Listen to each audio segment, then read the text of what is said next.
Welcome sa Lasa Garden Monthly Update. Ako si Charlene Ascona at kasama natin si Rusty. Every 4 p.m. nandito na kami sa garden at matik diretso na si Rusty sa kanyang spot para mag-usi-usi. At tara, welcome kayo maki-usi-usi dito sa garden. You are the sunshine of my life.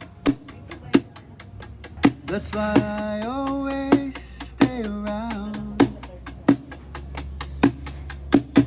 At dahil birthday week namin ni Luis, meron tayong family and friends na bumisita sa garden at syempre lumapang at sabay tambay sa garden. Sa ika-third week ay bloom na ang mga bougainvillea. As in ngayon ko lang to nakita na bloom na galing sa 1 year na pagkokolek. Maliban sa bugis, meron din ako ibang houseplants katulad nitong Monstera Esqueleto na 3 kamay ko ang laki. Vanda orchids rin na binili sa akin para ni Luis.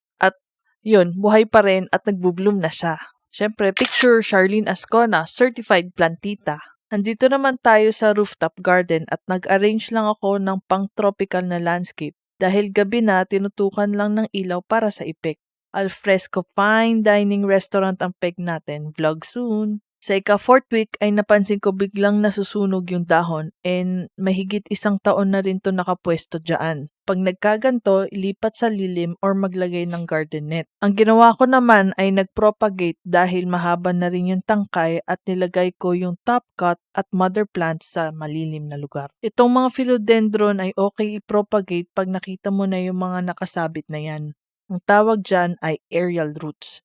Magiging ugat yan pag nakabaon sa lupa at mas mataas ang success rate. Maganda sana concept ng philodendron wall na to, kaso kung hindi na sila hiyang dito, baka tanggalin ko na rin para lang masave sila. Work in progress muna itong living wall. Moving forward, sobrang lumago na yung mga bugis at wala nang madaanan, kahit si Rusty natatamaan na. May mga spot rin dito sa garden na hindi pwedeng harangan at may mga hidden pathway na para lang kay Rusty. Routine ko rin maghanap ng mga photo op spots sa garden, kaya ang dami kong picture with Rusty, pang testing at syempre may picture din ako. Bumili rin pala ako ng Dendrobium orchids. Nabili ko lang sa Quezon City Circle, subukan lang natin. Sa week 5, kumalma na ako. Chill-chill lang, kape-kape lang with mod cookies, celebrating na nakatatlong album na ang banda ni Luis. Syempre nasa Spotify rin. At bago matapos ang buwan, dumating agad yung mga order ko at nasingit pa gumawa ng temporary irrigation system. Grabe, no chill talaga ako dito sa garden. Wala kasing faucet dito sa garden at medyo ma-effort ang pagdidilig. Every 3 days ang scheduling ng pagdidilig. Dahil nagbubloom ang mga bougainvillea at sobrang init ngayon, nagiging every other day ng pagdidilig natin. Ginabi na ako at nasingit ko pa yung pagre-repot. Ang tawag ko dito ay tamad repot method. Ipapatong mo lang yung root-bound na paso sa isa pang paso.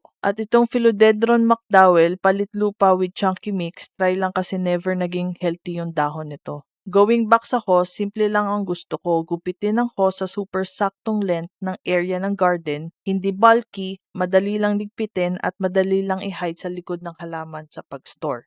Abangan ng Lasa Garden update next month or sa aking plantita journey. Thank you. Bye-bye!